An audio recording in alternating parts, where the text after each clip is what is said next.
Des centaines de scientifiques, entrepreneurs et personnalités politiques ont signé ce mercredi un appel pour stopper le développement de ce qui est appelé la super intelligence artificielle, une IA qui serait plus intelligente à terme que l'humain. Mais alors, quels risques sont redoutés et surtout à quel horizon pourrait-on y arriver? Salut, c'est Hugo, j'espère que vous allez bien. C'est donc le sujet très important et différent peut-être de ce qu'on a vu ces derniers jours, mais un sujet essentiel à comprendre aujourd'hui sur YouTube et en podcast audio. Et avant d'entrer dans le vif du sujet, revenons rapidement sur ce qu'est la super intelligence artificielle. En fait, ce terme-là, il désigne une IA qui serait capable de surpasser les meilleurs humains dans tous les domaines, que ce soit la recherche scientifique, la stratégie, la créativité, etc. C'est donc un stade au-dessus d'un autre terme dont vous avez peut-être entendu parler. L'autre terme intéressant à connaître, c'est l'intelligence artificielle générale, ou AGI. L'AGI, elle viserait simplement, en tout cas, elle viserait à égaler les capacités humaines. Mais donc là, la super intelligence, c'est un cran au-dessus puisqu'elle aurait pour objectif de dépasser l'intelligence humaine. Et donc je le disais, mercredi, plus de 1000 personnalités ont signé un appel pour demander l'arrêt du développement de la super intelligence. Parmi elles, on retrouve Geoffrey Hinton, qui est prix Nobel de la physique en 2024. On retrouve aussi Stuart Russell, qui est professeur d'informatique dans l'université de Berkeley en Californie. On retrouve aussi Steve Wozniak, cofondateur d'Apple, Richard Branson, le fondateur de Virgin. Et côté politique, c'est quand même intéressant de noter qu'il y a différents bords politique. Il y a par exemple Steve Bannon, l'ancien conseiller de Donald Trump, mais aussi Susan Rice, qui est l'ancienne conseillère de sécurité nationale de l'ex-président Barack Obama. Et on retrouve aussi le prince Harry, Meghan Markle, le chanteur will.i.am ou encore un conseiller du pape sur l'IA. Bref, je ne vais pas vous citer tout le monde ici, mais il faut noter que cet appel, il a été lancé par le Future of Life Institute. C'est un organisme américain qui alerte régulièrement sur les risques liés à l'IA. Et leur message, c'est le suivant, je cite, « Nous appelons à l'arrêt du développement d'une super intelligence tant qu'il n'y a pas un consensus scientifique que cela peut être fait de façon contrôlée et sécurisée et tant qu'il n'y a pas un soutien clair de la population. » Alors on va revenir évidemment sur tous les risques dans un instant, mais avant ça, dans combien de temps est-ce qu'on pourrait voir apparaître une telle super intelligence? Alors spoiler, j'ai pas la réponse de mon côté, mais ce qu'on sait, c'est que la plupart des grands acteurs de l'IA travaillent aujourd'hui sur cette question-là. Ils travaillent déjà en ce moment sur la question de l'intelligence artificielle générale, donc celle qui vise à égaler la capacité humaine, mais bien certains souhaitent aller plus loin. Par exemple, Sam Altman, le patron d'OpenAI qui est derrière ChatGPT, déclare que la super IA pourrait être atteinte d'ici 5 ans, selon des déclarations qu'il a fait en septembre. De son côté, Mark Zuckerberg, le PDG de Meta, qui est donc la maison mère aujourd'hui de Facebook, Instagram, WhatsApp, etc., souhaite créer une super intelligence, je cite, personnel et accessible à tous, et se dit prêt, je cite toujours, à gaspiller quelques centaines de milliards de dollars pour ne pas être dépassé par ses concurrents. Et oui, j'ai bien dit ici quelques centaines de milliards de dollars. Ce qui est sûr donc, c'est qu'il y a déjà une course pour réussir à arriver à créer une intelligence artificielle générale, mais eh bien de nombreux acteurs se projettent déjà sur la suite. Mais à noter tout de même, et c'est là un point très important quand on parle de ces sujets-là, c'est des sujets qui sont techniques, où il y a beaucoup d'incertitudes. En réalité, aujourd'hui, on ne sait pas quand ça peut arriver, et là je donnais la parole de personnes qui visent à y arriver, mais en réalité du côté bien de chercheurs sur le sujet, il y a pas mal d'interrogations. Certains estiment que ça peut arriver plus tôt, d'autres estiment que ça peut arriver plus tard, certains estiment même qu'on en est encore très loin malgré tout. Et puis il y a aussi des questions d'un point de vue économique, puisqu'on l'a dit ici, il y a vraiment des milliards qui sont injectés dans tout ça, sauf que il va se poser au fur et à mesure la question du modèle économique de ces acteurs-là, et la question est donc de savoir dans quelle mesure est-ce que ces investissements vont se poursuivre, vers quoi ça va déboucher en termes d'usage. C'est donc des éléments importants à avoir en tête. Et dernière chose, désolé, je suis un peu long, mais c'est quand même des éléments de nuance qui sont importants à avoir en tête. Là, ici, c'est des prises de parole de géants de la tech sur ces sujets-là. Des géants qui sont parfois eux-mêmes tiraillés en fait entre deux choses. Tiraillés entre d'un côté un objectif de communication, en gros l'objectif de rassurer les investisseurs et de dire regardez, on est les meilleurs, on est capable de faire des choses formidables, donc donnez-nous de l'argent en quelque sorte. Mais il y a aussi un risque de communication dans l'autre sens, avec potentiellement des acteurs parfois qui vont minimiser les risques ou minimiser certains aspects par crainte justement d'être potentiellement autrement davantage régulés par les États. Bref, dans tous les cas, pour Max Tegmark, qui est le président de Future of Life Institute, je cite, peu importe que ce soit dans 2 ou 15 ans, construire une telle chose est inacceptable sans cadre réglementaire strict. Et lui met une forme de distinction entre des IA puissantes qui peuvent avoir un usage bénéfique. On peut penser donc à des usages par exemple scientifiques et médicaux, tout en s'opposant donc à une forme de super intelligence, une super intelligence dont l'usage concret d'ailleurs n'est pas forcément posé. Alors quels sont les risques concrets d'une telle super intelligence selon les chercheurs? Alors on va pas revenir aujourd'hui sur tous les sujets liés aux questions de droit d'auteur ou encore à la question de l'énergie et de l'impact sur la planète,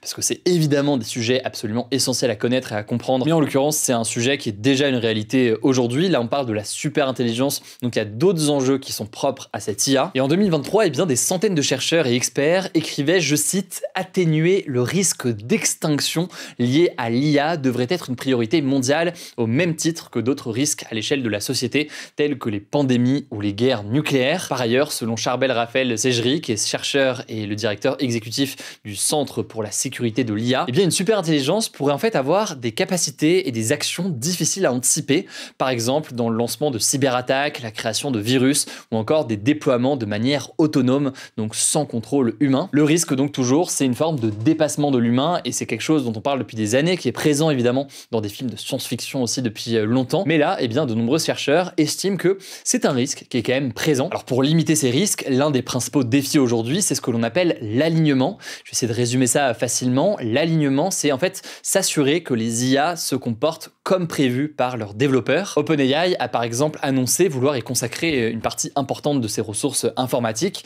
car, je cite, « l'immense pouvoir de la super intelligence pourrait être très dangereux et conduire à la dépossession de l'humanité, voire à son extinction ». C'est ce qu'ils écrivent eux-mêmes sur leur site. Sauf que pour le moment, cet alignement et donc le fait que l'IA respecte les règles, eh bien ça reste un défi immense. Déjà parce que les IA, elles peuvent avoir des biais, on en a déjà beaucoup parlé sur la chaîne dans ce format des actus du jour ou dans des formats d'interview. Et puis puisque déjà aujourd'hui, il y a des comportements qui ne sont pas forcément prévus.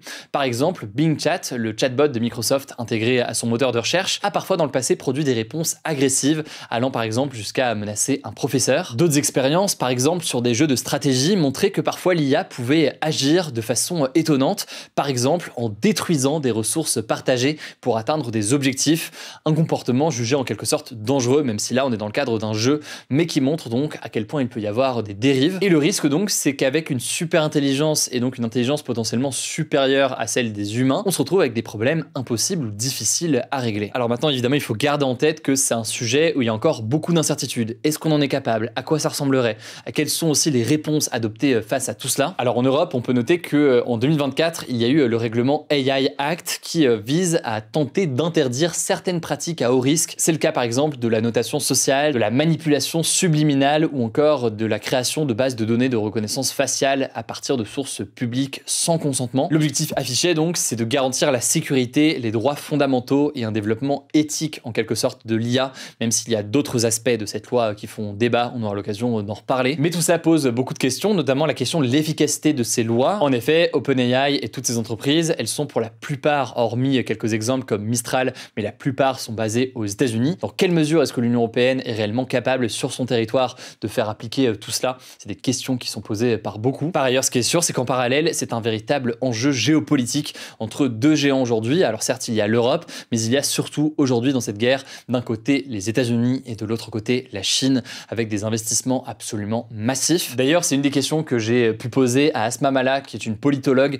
qui travaille justement spécifiquement sur cette question de la technologie et du politique. Et dans son livre, elle se concentre principalement sur la question de Donald Trump et des États-Unis dans la situation actuelle, mais notamment donc avec cette question de l'IA. Je vous renvoie vers cette interview, elle est sur la chaîne YouTube de nos grands formats, mais elle est aussi disponible en podcast sur le même flux de podcasts que nos actus du jour. En tout cas, c'est un sujet très complexe, donc je vous mets des liens en description pour plus d'informations si vous voulez creuser certains des aspects qu'on aurait passé en revue rapidement aujourd'hui. Je vous laisse avec Blanche pour le reste de l'actualité et je reviens juste après. Merci Hugo et bonjour à tous. On commence avec cette actu. Avec l'arrivée de la tempête Benjamin, 18 départements en France vont être placés en vigilance orange ce jeudi pour vent violent au risque de vagues submersion. D'après Météo France, la tempête touchera la côte atlantique ainsi que les côtes de la Manche dès la fin de nuit de mercredi à jeudi. Des rafales jusqu'à 130 km/h sont attendues et jusqu'à 110 km/h à l'intérieur des terres. À noter que des vents forts sont attendus partout en France ce jeudi. L'ensemble des autres départements de l'Hexagone seront en vigilance jaune pour vent, sauf le Vaucluse et les Bouches-du-Rhône. Deuxième actu, et ça concerne la guerre en Ukraine. La rencontre Donald Trump-Vladimir Poutine, qui était prévue dans quelques semaines à Budapest en Hongrie pour évoquer la fin de la guerre en Ukraine, est reportée. C'est Donald Trump qui l'a annoncé, expliquant ne pas vouloir, je cite, d'une rencontre pour rien et une perte de temps. Cette déclaration, elle intervient alors que le ministre russe des Affaires étrangères, Sergei Lavrov, a affirmé que la Russie était opposée à un cessez-le-feu immédiat, tel que proposé par Donald Trump. Une fois qu'on a dit ça, la Russie reste quand même même favorable à une rencontre entre les deux dirigeants. Ce mercredi, elle a même affirmé que les préparatifs en vue de cette rencontre se poursuivaient, même si la date précise n'a toujours pas été fixée. De son côté, le président ukrainien Volodymyr Zelensky s'était dit prêt ce lundi à se joindre à la rencontre. Quelques jours plus tôt, il avait réaffirmé lors d'une visite à la Maison-Blanche que la position de l'Ukraine n'avait pas changé, c'est-à-dire qu'elle rejetait les conditions russes. Troisième actu, l'armée israélienne a annoncé avoir identifié les corps des 2 otages qui ont été rendus par le Hamas ce mardi. Le premier, c'est celui de Tamir Hadar, qui était âgé de 38 ans lorsqu'il a été tué le 7 octobre 2023 lors de l'attaque du Hamas en Israël. Le second, c'est celui d'Arié Zalmanovitch, un homme de 85 ans qui était agriculteur.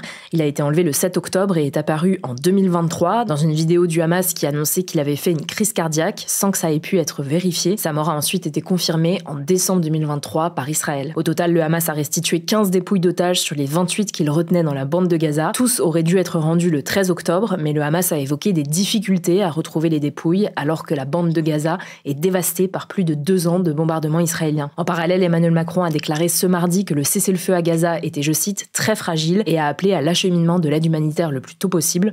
En fait, l'accès de l'aide a été suspendu par Israël ce dimanche après qu'une explosion a tué 2 soldats israéliens, une explosion d'ailleurs dont le Hamas nie être à l'origine. 52 Palestiniens ont également été tués dans des bombardements et tirs israéliens depuis dimanche selon la défense civile de Gaza. Quatrième actu au Pérou, le président du Parlement et président du pays par intérim, José Rery, a décrété ce mardi l'état d'urgence à Lima, la capitale, ainsi que dans le port voisin de Callao. L'objectif selon lui, mettre fin à une vague de violence et d'extorsion qui a été attribuée au crime organisé. En fait, José Rery a été nommé à la tête du pays il y a près de 2 semaines à la suite de la destitution de l'ex-présidente Dina Boluarte le 10 octobre dernier et en attendant de prochaines élections à venir. L'une de ses premières grosses décisions, je le disais, ça a été de déclarer ce mardi l'état d'urgence pour 30 jours. Le gouvernement péruvien peut ainsi envoyer l'armée dans les rues et restreindre certains droits comme la liberté de réunion afin de résoudre la crise sécuritaire que traverse le pays. Depuis janvier, au moins 47 chauffeurs de bus ont été assassinés sur fond d'extorsion et des manifestations contre l'insécurité et la classe politique ont éclaté il y a environ 1 mois. La semaine dernière à Lima, des violences entre policiers et manifestants ont fait 1 mort, tué par un policier, et au moins 113 blessés, dont une majorité de membres de forces de l'ordre selon les données officielles. Cinquième actu en France, le nouveau congé de naissance qu'on va pouvoir bientôt prendre à la naissance d'un enfant sera indemnisé à hauteur de 70% du salaire net le premier mois, selon la ministre de la Santé Stéphanie Rist. Il sera ensuite indemnisé à hauteur de 60% le 2e mois. Si vous n'avez pas encore entendu parler de ce nouveau congé, il faut comprendre qu'il s'ajoute au congé maternité de 16 semaines et au congé paternité de 28 jours qui existent déjà actuellement. Les nouveaux parents pourront donc simultanément prendre ce congé ou alors en alternance avec l'autre pour une durée maximum de 2 mois. Concernant le congé parental qui existe déjà, qui lui n'est pas rémunéré par l'employeur mais peut se prendre sur des périodes plus longues, il devrait être réformé prochainement, on ne sait pas encore sous quelle forme. En fait, l'objectif de ce nouveau congé, c'est de tenter de relancer la natalité en France. En janvier 2024, Emmanuel Macron avait lancé l'initiative en vue d'un réarmement démographique, mais elle avait été suspendue après la dissolution de l'Assemblée nationale en juin 2024. À noter que ce congé de naissance s'inscrit dans le projet de budget de la Sécurité sociale 2026. Il a été présenté en Conseil des ministres le 14 octobre par le Premier ministre Sébastien Lecornu et doit désormais être examiné par l'Assemblée nationale puis le Sénat dans les prochaines semaines. Sixième actu rapidement, le roi Charles III d'Angleterre, qui est en visite d'État ces mercredis et jeudis au Vatican avec son épouse Camilla, va prier avec le pape Léon XIV. C'est du jamais vu depuis 500 ans et le schisme anglican au XVIe siècle, lorsque le roi Henri VIII d'Angleterre avait séparé l'Église d'Angleterre de l'autorité du pape et de Rome. En 1961, la reine Elisabeth II et mère de Charles III avait été la première monarque britannique à se rendre au Vatican depuis le schisme, mais sans jamais assister à une messe ni prier publiquement avec le pape. En Angleterre, c'est le monarque, donc le roi Charles III aujourd'hui, qui est l'unique gouverneur suprême de l'Église. La messe aura lieu dans la célèbre chapelle Sixtine au Vatican et mêlera à la fois des traditions catholiques et anglicanes. Et on finit avec cette actu. À Paris, le musée du Louvre a rouvert ce mercredi, 3 jours après avoir été braqué.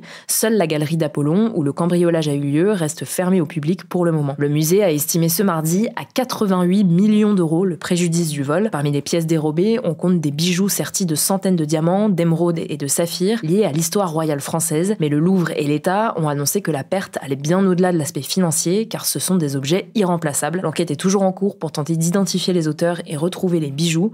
La présidente directrice du musée a d'ailleurs été interrogée ce mercredi après-midi devant des sénateurs. Lors du Conseil des ministres ce mercredi, Emmanuel Macron a par ailleurs demandé une accélération des mesures de sécurisation du musée. Merci beaucoup Blanche pour ces actualités. Alors pour plus d'actualités, je pense que vous le savez, mais pour tous les nouveaux peut-être, rendez-vous directement sur Instagram, le nom du compte c'est Hugo Décrypte. Et pour découvrir mes interviews, rendez-vous directement en podcast podcast, vous tapez Hugo Décrypte, et au passage, pour tous ceux qui écoutent en podcast, n'hésitez pas à mettre 5 étoiles, ça nous aide beaucoup. Prenez soin de vous, prenez soin de nos proches, et puis je vous dis à demain pour une nouvelle vidéo.